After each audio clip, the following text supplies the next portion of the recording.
আসসালামু আলাইকুম রহমতুল্লাহি বারকাতুহু। সম্মানিত প্রিয় মুসলিম ভাই ও বোনেরা, আর ইসলামিক টিভির পক্ষ থেকে সকলকে জানাই আন্তরিক মোবারকবাদ। আশা করি সকলে ভালো আছেন। আমি আলহামদুলিল্লাহ আল্লাহর রহমতে ভালো আছি। আজকে আপনাদের মাঝে আলোচনা করব নামাজের সময়সূচি সম্পর্কে। তো আজকে বুধবার 17 জানুয়ারি 2024 ইংরেজি, 3 মাঘ 1430 বাংলা, 4 রজব 1445 হিজরি। ঢাকা এবং পার্শ্ববর্তী এলাকার নামাজের সময়সূচিগুলো তুলে ধরছি। তারপরে অন্যান্য জেলা বিভাগগুলোর নামাজের সময়সূচি তুলে ধরবো।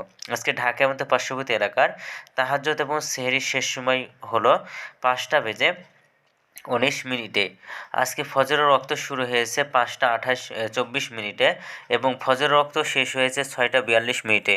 জোহরের ওয়াক্ত আজকে শুরু হয়েছে 12:09 আর আজকে জোহরের ওয়াক্ত শেষ হবে 3:57।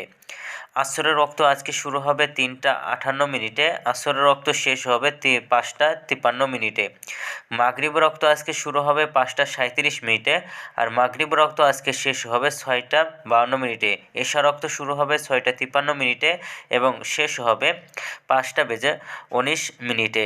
আজকে সূর্যাস্ত যাবে 5:34 আর আজকে সূর্যোদয় হয়েছে 6:43। এগুলো ঢাকার মধ্যে পার্শ্ববর্তী এলাকার নামাজের সময়সূচি এবং সূর্যাস্তের সময়সূচি। এখন আলোচনা করব বিভাগীয় শহরের জন্য উল্লিখিত সময়ের সঙ্গে যেসব বিভাগের সময় আপনি যোগ বিয়োগ করবেন তা হলো এই, অর্থাৎ আপনি যোগ করবেন খুলনা, বিয়োগ করবেন খুলনাতে 3 মিনিট, চট্টগ্রামে 5 মিনিট এবং সিলেটে 6 মিনিট কম করবেন। ঢাকার মধ্যে পার্শ্ববর্তী এলাকার নামাজের সময়সূচি থেকে এই দুইটা বিভাগে 5 মিনিট এবং 6 মিনিট করে কম করবেন। যোগ করবেন খুলনাতে 3 মিনিট, রাজশাহীতে 7 minute, Rangpur 8 minute, Barishal 1 minute বেশি করবেন। ঢাকার মধ্যে পার্শ্ববর্তী এলাকায় যে আমাদের সময়সূচি তুলে ধরেছি সেখান থেকে 3 মিনিট, 7 মিনিট, 8 মিনিট, 1 মিনিট করে এই 4টা বিভাগে বেশি করে গণনা করবেন, তাহলেই হবে। তো আজকের ভিডিওটা এই পর্যন্তই ছিল।